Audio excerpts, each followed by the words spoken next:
ஏசாயா அதிகாரம் 63. ஏதோமிலும் அதிலுள்ள போஸ்ரா பட்டணத்திலுமிருந்து சாயந்தீர்ந்த வஸ்திரங்களுடையவராகவும் மகத்துவமாய் உடுத்திருக்கிறவராகவும் தமது மகத்தான வல்லமையிலே எழுந்தருளினவராகவும் வருகிற இவர் யார்? நீதியாய் பேசி இரட்சிக்க வல்லவராகிய நான் தானே. உம்முடைய உடுப்பு சிவப்பாகவும் உம்முடைய வஸ்திரங்கள் ஆலையை மிதிக்கிறவன் வஸ்திரங்கள் போலவும் இருக்கிறதென்ன? நான் ஒருவனாய் ஆலையை மிதித்தேன், ஜனங்களில் ஒருவனும் என்னோடிருந்ததில்லை. நான் என் கோபத்திலே அவர்களை மிதித்து என் உக்கிரத்திலே அவர்களை நசுக்கி போட்டேன். அதனால் அவர்கள் இரத்தம் என் வஸ்திரங்களின் மேல் தெறித்தது. என் உடுப்பையெல்லாம் கரைப்படுத்தி கொண்டேன். நீதியை சரிக்கட்டும் நாள் என் மனதிலிருந்தது. என்னுடையவர்களை மீட்கும் வருஷம் வந்தது. நான் பார்த்தேன், துணை செய்வார் ஒருவரும் இல்லை, தாங்குவார் ஒருவரும் இல்லை என்று ஆச்சரியப்பட்டேன்.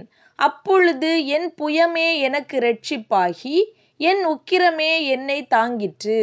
நான் என் கோபத்திலே ஜனங்களை மிதித்து என் உக்கிரத்திலே அவர்களை வெறியாக்கி அவர்கள் சாரத்தை தரையிலே இறங்க பண்ணினேன். கர்த்தர் எங்களுக்கு செய்தருளின எல்லாவற்றிற்கும் தக்கதாகவும் அவர் தம்முடைய இரக்கங்களின்படியும் தம்முடைய திரளான தயவுகளின்படியும் இஸ்ரவேல் வம்சத்துக்கு செய்த மகா நன்மைக்கு தக்கதாகவும் கர்த்தருடைய கிரியைகளையும் கர்த்தருடைய துதிகளையும் பிரஸ்தாபம் பண்ணுவேன். அவர்கள் என் ஜனத்தான் என்றும் அவர்கள் வஞ்சனை செய்யாதிருக்கும் பிள்ளைகள் என்றும் சொல்லி அவர்களுக்கு இரட்சகரானார். அவர்களுடைய எல்லா நெருக்கத்திலும் அவர் நெருக்கப்பட்டார். அவருடைய சமூகத்தின் தூதனானவர் அவர்களை இரட்சித்தார். அவர் தமது அன்பின் நிமித்தமும் தமது பரிதாபத்தின் நிமித்தமும் அவர்களை மீட்டு பூர்வ நாட்களிலெல்லாம் அவர்களை தூக்கி சுமந்து வந்தார். அவர்களோ கலகம் பண்ணி அவருடைய பரிசுத்த ஆவியை விசனப்படுத்தினார்கள். அதனால் அவர் அவர்களுக்கு சத்துருவாய் மாறி அவரே அவர்களுக்கு விரோதமாய் யுத்தம் பண்ணினார்.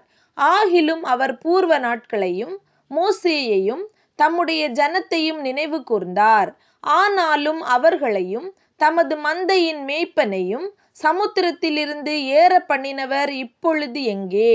அவர்கள் நடுவிலே தம்முடைய பரிசுத்த ஆவியை இருக்க கட்டளையிட்டு மோசேயின் வலது கையை கொண்டு அவர்களை தமது மகிமையின் புயத்தினாலே நடத்தி தமக்கு நித்திய கீர்த்தியை உண்டாக்க அவர்களுக்கு முன்பாக தண்ணீரை பிளந்து ஒரு குதிரை வனாந்தர வெளியிலே நடக்கிறது போல அவர்கள் இடராதபடிக்கு அவர்களை ஆழங்களில் நடக்க பண்ணினவர் எங்கே? கர்த்தருடைய ஆவியானவர் அவர்களை பள்ளத்தாக்கிலே போய் இறங்குகிற மிருக ஜீவன்களைப் போல இளைப்பாற பண்ணினார். இப்படியே தேவரீர் உமக்கு மகிமை உள்ள கீர்த்தியை உண்டாக்கும்படி உம்முடைய ஜனத்தை நடத்தினீர். தேவரீர் பரலோகத்திலிருந்து கண்ணோக்கி பரிசுத்தமும் மகிமையும் உள்ள உம்முடைய வாசஸ்தலத்திலிருந்து பாரும். உம்முடைய வைராக்கியமும் உம்முடைய வல்லமையும் எங்கே?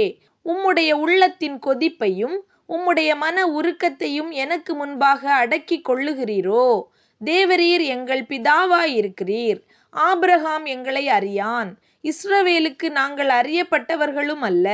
கர்த்தாவே, நீர் எங்கள் பிதாவும் எங்கள் மீட்பருமாயிருக்கிறீர். இது பூர்வ காலம் முதல் உம்முடைய நாமம். கர்த்தாவே, நீர் எங்களை உம்முடைய வழிகளை விட்டு தப்பிப்போக பண்ணி எங்கள் இருதயத்தை உமக்கு பயப்படாதபடிக்கு கடினப்படுத்துவானேன்? உம்முடைய ஊழியக்காரரின் நிமித்தமும் உம்முடைய சுதந்திரமான கோத்திரங்களின் நிமித்தமும் திரும்பி அருளும். பரிசுத்தமுள்ள உமது ஜனங்கள் கொஞ்ச காலம் மாத்திரம் அதை சுதந்திரித்தார்கள். எங்கள் சத்துருக்கள் உம்முடைய பரிசுத்த ஸ்தலத்தை மிதித்து போட்டார்கள். நாங்களே உம்முடையவர்கள், அவர்களை ஒரு பொழுதும் நீர் ஆண்டதில்லை. அவர்களுக்கு உமது நாமம் தரிக்கப்பட்டதும் இல்லை.